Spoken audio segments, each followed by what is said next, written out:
Ini ang Digicast Negros X, ang top 10 ng mga balita sa Negros Island region. Ang amo ni kadulong sa inyo, kagyari natin ng mga top stories of the day. Today is February 18, 2025, Martes nga adlaw. Alyansa para sa Bagong Pilipinas Senatoriables kag PBBM ginapaabot nga magakampanya sa probinsya sa Biyernes. Mag-iloy patay sa pagpaniro sa Escalante City. Soldado pinason sa pagpaniro, mga sospek nagkaladakpan nga may bitbit nga masobra 1 million pesos nga balor sa illegal nga droga.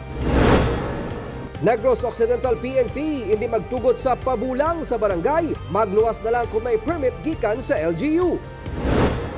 Kag sa good vibes, masobra sa 1 milyon pa ka mga bakhaw ginpananom sang NWTF sa Baguio City. Initanan sa Digicast Negros X.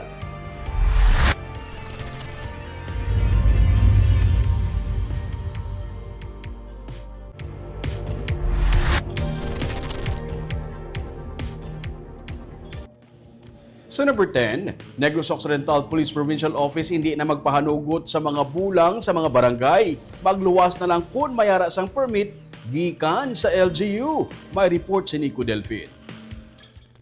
Humalin sa nagligad nga tuig, wala na nagahatag sang pahanugot ang Negros Occidental PNP sa mga request angot sa mga pabulang sa barangay. Ini magluwas lang kung may kangtanan ini sa annual fiesta kag aprobado sang local government unit. Ginpahayag ni NOCPO spokesperson Police Captain Judices Catalogo nga strikto nga gina-monitor sang kapulisan ang mga pabulang bisan wala pa sang piniliay sa pagpasiguro nga mapaiway ang illegal nga panahor. Ang mga bulang ginahil na sir sa isang natawag authorized kag legal cockpit area naton. So all of those activities have been done outside of the legal cockpit identified by local government unit. It's considered illegal. Gindugang ni Catalogo nga hugot man nila nga gina-monitor bisan ng online sabong sa mga cellular phone sang tanan nga mga uniform personnel. Bawal gani pating scatter sa mga cellphone sang pulis nga regular nga gina-check up sang pamunuan sang NOCPO. Sa mga mga tinuoy nga nakita inspection sa aton ng mga kapulisan nga wala sa isabong ang application ng aton ng mga cellphone, especially ng aton mga personnel. Padayon ang pandam sang NOCPO sa mga police personnel nga ipaiway ang pagkadto sa mga panahuran na lakip na dring mga bulangan kag kasino bangod sarang sila magapangatubang sang kaso administratibo. Nico Delfin para sa Digicast Negros.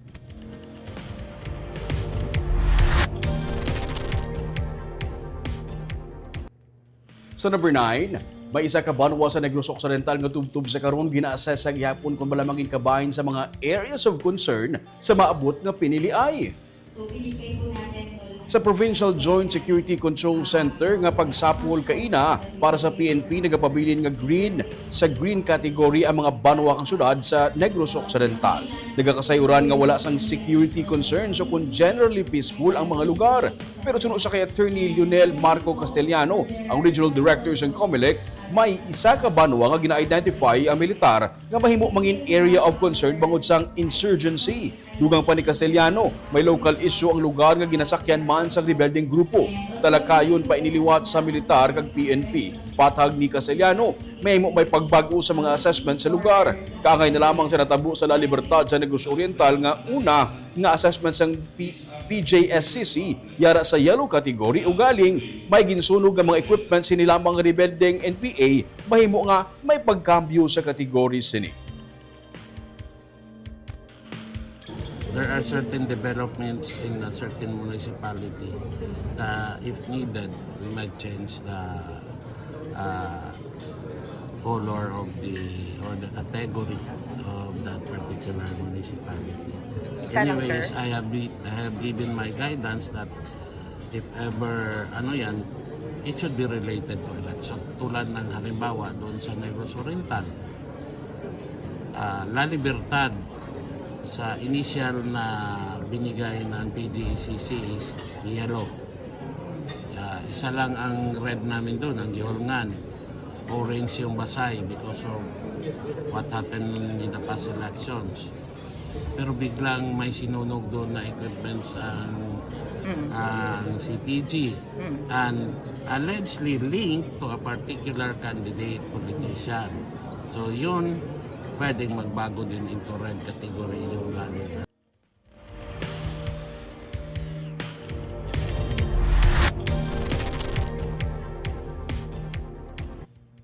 Sa number 8, pagpatuman sa mga guidelines ay dalom sa National Building Code ang hugot kay patuman o kung stricto kay patuman sa Bacolod City. Ginmando ni Mayor Aldi Benitez sa Office of the Building Official ang istrikto nga pagpatuman sa revised implementing rules and regulations sa National Building Code of the Philippines. Inimigay ang tanan sa memorandum sa Department of Public Works and Highways nga nabase sa desisyon sa Supreme Court nga naghatag otoridad sa mga licensed and registered architects nga pagpirma sa architectural plans and documents. Ang desisyon ang nagaligwat sa anay pagsulundan nga pwede makapirma ang mga licensed civil engineers sa mga architectural plans kag documents. Ginpahayag ni Secretary to the Mayor Attorney Jose Martigo nga kutob lamang sa mga plano kag dokumento nga napalapot sa OBO antes na issue ang Supreme Court decision ang sarang tagaan sang konsiderasyon may kaangtanan sa panibag-o nga pagsulundan. So gusto lang ni Mayor i-emphasize. Pero for those yung nga nakapasulod na di sa OBO naton nga ang nakapirma mga licensed engineers pa, i-consider ina before pa niya nagwa ang bag-o nga Supreme Court nga ruling. So i-consider. So iniya nga memo is prospective ang iya nga effect. Meaning in the future or from halhalin sa time sang nagwa ang memo ni Mayor.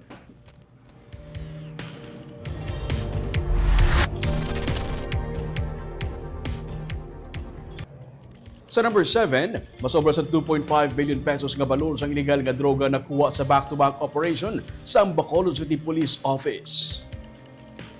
Ang duha ka mga sunod-sunod nga mga operation sa Bacolod City Police Office pinaagi sa City Drug Enforcement Unit ang nagresulta sa pagkaaresto sang apatanan ka mga persona kag pagkumpiskar sang 370 grams sang suspected shabu nga nagabalor tanan sang 2,516,000 pesos. Sa operation sang Biyernes sa Purok Lubi, Barangay 3, Bacolod City, naaresto sanday alias Jason kag alias Charles kag alias John Ray. Nakuha sa ilang 150 grams ang suspected shabu nga nagabalor sang 1,020,000 pesos. Sa ikaduha nga operation sang Sabado sang hapon sa Purok Gonzaga Extension, Barangay Takuling sa Bacolod City, nadakpa naman si alias Kenneth nga may 220 grams sa suspected shabu nga nagabalor sang 1.4 million pesos. Pasakaan sila sang kaso nga paggupot ng pagbaligya sang ilegal nga droga.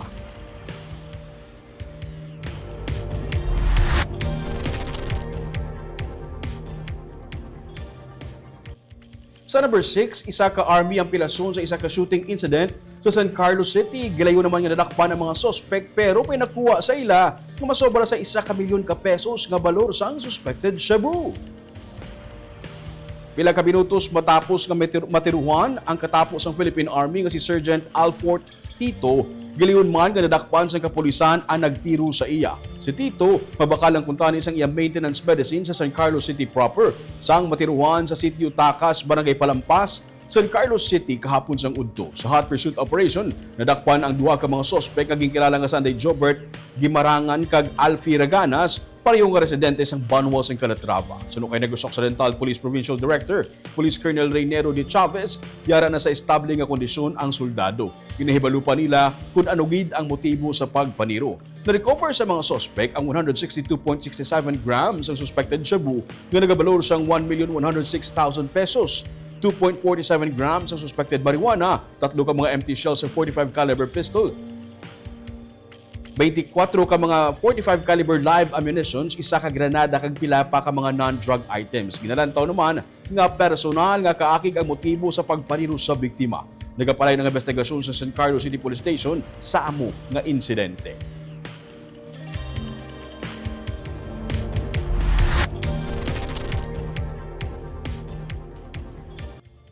Sa number 5, mag-iloy patay sa pagpaniro sa Escalante City.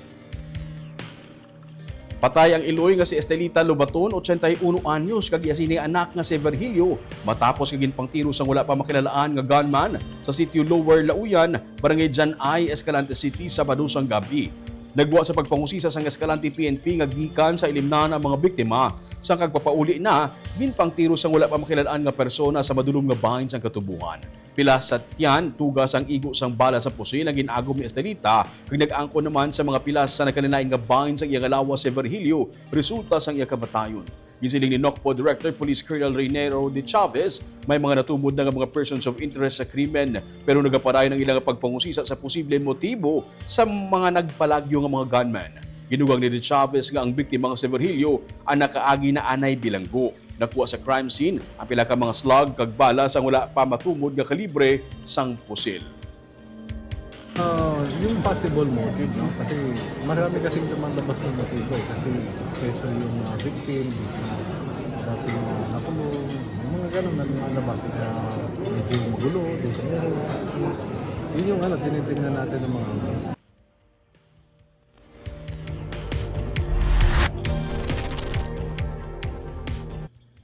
Sa number 4, Negros Power nag-anunsyo sang mas nagmahal pagid nga presyo karon sang kuryente para sa bulan sa Pebrero nga billing bangod sa nagmahal man nga transmission charges.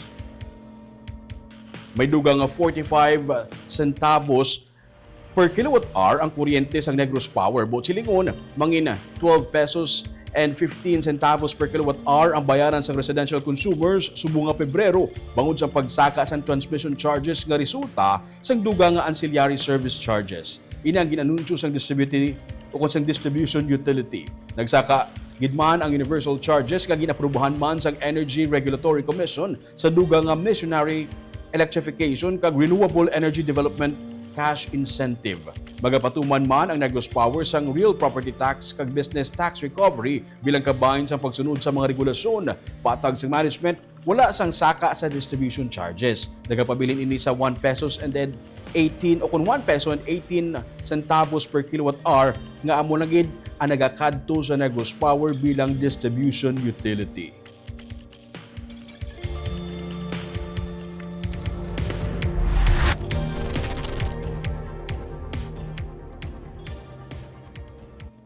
Sa number 3, pamuno sa Commission on Elections sa Negros Island Region, nagapanawagan karon sa LGU sa Castellana nga humano na ang ilang contingency plan para sa pinili ay in kaso kay pasaka sa Alert Level 4 ang Bulkan Kanlaon.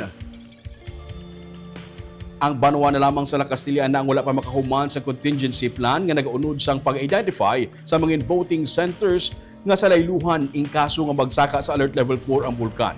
Patag ni Attorney Lionel Marco Castellano, hindi lamang sa election officer nga level o kung sa provincial supervisor, bisan pa sa regional director nga level sang COMELEC ang pag-approve sang pagsaylo sang voting centers. Ang COMELEC Unbank ang nag-approve sini rason nga luyag nila nga mas temprano mapaaprubahan. Labi na nga may mga konsiderasyon man sa budget nga pagatutukan. Sa PJSCC meeting kaina suno sa kay Castellano, ginsiling sang election officer sa La Castellana nga luyag sang banwa nga i-evacuate ang mga apektado sa duha lamang ka mga barangay sa La Castellana man mismo. Bagay nga sino sa Office of the Civil Defense, hindi masarangan sa duha ka mga barangay ang kadamuon sang iga-evacuate. Sa damlag nga presentation sang OCD sa Alert Level 4, may dugang 30,258 ka mga persona ang i-evacuate sa La Castellana sa Alert Level 4. Ang 10 cities ay mamaylan ang ginahanda sang OCD para sa mga mangin evacuees sa La Castellana, pero suno sa kay Castellano. Sa karon hindi luyag ni Mayor Rumayla ni Cor magilimutan nga didto ang mangin sa layluan. Wala pa makasabat ang alkalde sa Digicast Negros as of press time. Mga 80% na ang COMELEC sa ilang pagpanghanda sa piniliay. Nakip sa ilang igaplastar ang security kaangay sa concern sa Moises Padilla kag kun sa Alert Level 4 kung sa diin sila magasaylo sa Gihulgan City ang Negros Oriental PNP ang magasecure naman sa ila. As soon as possible, kailangan po namin yon kasi first, pag magta-transfer kami ng mga voting center, okay yung mga area na may magamit kami na classrooms. Walang gastos yun. But there are areas na magkakaroon tayo ng makeshift polling place. Ano yung makeshift? Maaaring mag-rent tayo ng tent or magtayo ng structure na doon magpaboto. Kailangan mo dyan kuryente, kailangan mo dyan tables and chairs, tapos yung kahit tent lang, gagastos, kailangan pa nating pabudgetan pa yan sa Commission on Elections. And I don't want to do that na malapit na yung ano. Ang gusto ng chairman namin, which we intend to do, is that kahit puputok si Kanlaon, hindi tayo mag-postpone ng election. During times of disaster, people look up to their leaders kung ano ang gagawin.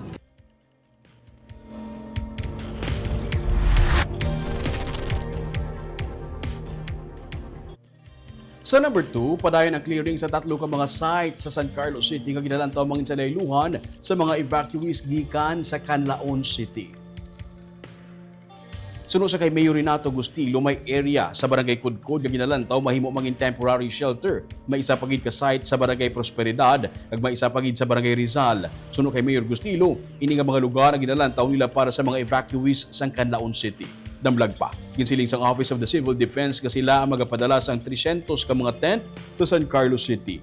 Wala pa man na plastar sa karon, ini nalakip na ang mangin pagkaon sa mga evacuees. Samtang isa man sa ginalantaw ni Gustilo amo ang ang mga taga San Carlos nga may mga himata nga taga Canlaon nga sarang man mag-accommodate sang ilang mga himata in kaso nga matabo ang pagsaka sa Alert Level 4 sang bulkan. Wala pa sila nag-promise sa akon pag istoryahay namon, bali nag-assess pa sila. So far amo lang na ila gina-assess kag ambar ko lang sa ila kung ano nga dadaan lang. So land clearing lang kamalay. Clearin lang kami anay para kung kuan gid kung ara na number 1 is ang comfort room tagid, ang water system, di parahong gid. So budlay man siguro temporary shelter, wala sila comfort room, wala sila tubig. How about Mayor ang pagkaon niya sa residents? Amo nang pinakadako nga problema, hindi man ta-sustain siguro for a longer period nga pagkaon. Maubos kwarta ko syudad. Wala na ko pang development.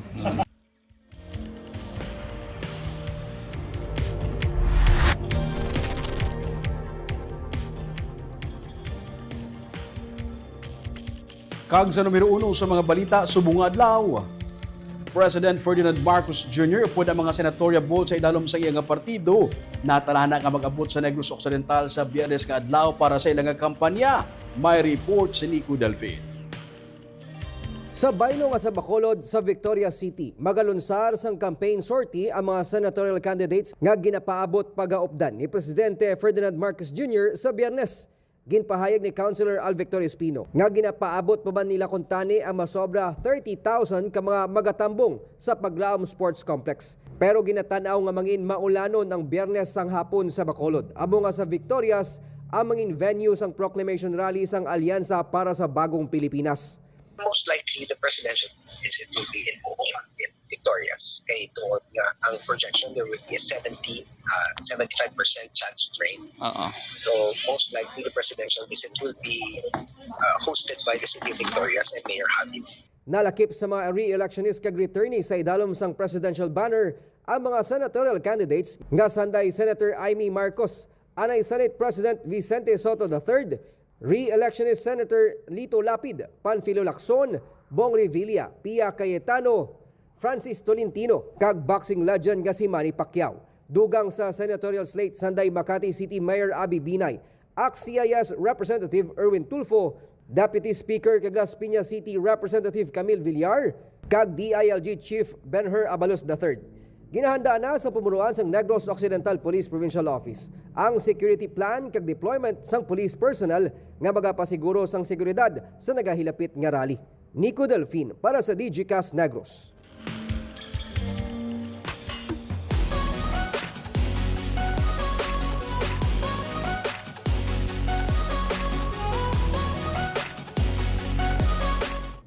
Kag sa good vibes, masobra sa 1 milyon ka mga bakhaw o na mangroves ang natanom sa isa ka grupo sa barangay Sampinit sa Baguio City. Ginbalikan sang ginatus ka mga empleyado sa Negros Women for Tomorrow Foundation kag Dunganon Bank Incorporated ang kilid sang baybay sa barangay Sampinit sa Baguio City upod sa mga environmentalist group agud liwat nga matamnan sang dugang 15,000 ka mga mangrove propaguse ang weekend. Kaupod nila ang mga estudyante kag mga manunudlo sa Maria Rosario Araneta Elementary School, Regreen the Earth Advocates kag mga barangay officials sa tuyo nga madugangan ang kabahin sang 1 million ka mga puno nga ilan na anay na tanom sumugod sang 2023. Ginpahayag ni NWTF Director for Accounting, Finance and Insurance Cyril Aplaon gadungan sa paglunsar sa kampanya para sa 1 million trees and counting ang pagdumdum sa kaadlawan sang founding director nga si Anay Dr. Cecilia Del Castillo. Para sa grade 3 teacher nga si Jenny Libres, kabahin sang ilang responsibilidad nga maamligan ang komunidad kag ang palibot. Ang mangrove planting activity ginupdan sang sentro bago, bantay katunggan kag mga estudyante sa kolehiyo nga ginapaabot makapahagan-hagan sa epekto sang climate change. Is although we plant trees pala, it's also part of our responsibility for protecting the earth. So we're planting now, but actually we're saying and we're projecting that we're also planting hope because this is for the future. So every time that a mangrove lives or grows, that's the testament that somebody planted it. If somebody sees it, they will say, there's hope for a better world, for a greener future. This advocacy is very important for us, for Maria Rosario Araneta Elementary School, to be part of one life for us to help the community, serving, to advocate healthy, green environment. Kag-shout out anay sa aton nga mga live viewers subong nga hapon si RF Diamond. Good afternoon, Migo Ruming and Digicast Negros X. Si Estelito Tibar JM, mayong hapon Digicast. Si John Randolph Rubin, thank you for the news Digicast Negros. Good afternoon and watching from Kuwait. Si lovely KitKit, mayong hapon Digicast Negros. Boss Ruming, ginatami ako happy birthday kay Banban, Marivic, Pano, Mayan kag Marilu Gabayeron. Salamat. Si Jubeya Yap Janala maulanon nga hapon Digicast Negros kag Choi Ruming watching from Baguio City. Si Jessery Garutsa Hivero, good PM ka Digicast Negros Sir Ruming watching from Saraet. Pa-shout out lang ko sa tatlo ka mga bata, si Maxine, Chase, kag Zoe. God bless you sir. Si Gerardo Marquez, mayang hapon Digicast Negros from San Miguel, Iloilo. Si Gloria Bantigue, good afternoon sir, watching live from Pulupandan. Si Lloyd Navales, good afternoon ka Digicast. 83 days na lang, election day na. Yes, dasig lang. Si Mir Nagarido Clavel, good PM Digicast Negros watching from Payao. Binalbagan, Tiboy Ilagan, good afternoon Digicast from Madrid, Spain. Si Niel Aparicio, good PM Digicast Negros sa inyo kag salamat sa impormasyon adlaw-adlaw. Rumel Mahilom Galio, good afternoon. Kag si Sir Nane Grande, good afternoon Digicast Negros watching live from SAG Integrated Farm sa Moises Padilla. Kag si Sally Villaflor Kanyaga, good PM watching from Barangay Tangub sa Bacolod City. Kag happy birthday kuno kay Kiara halin kay Iya. Kag abuyan tong top 10 nga mga balita sa Negros Island Region. Ako si Romeo Subaldo, tubtub sa Buwas. Mayong hapon.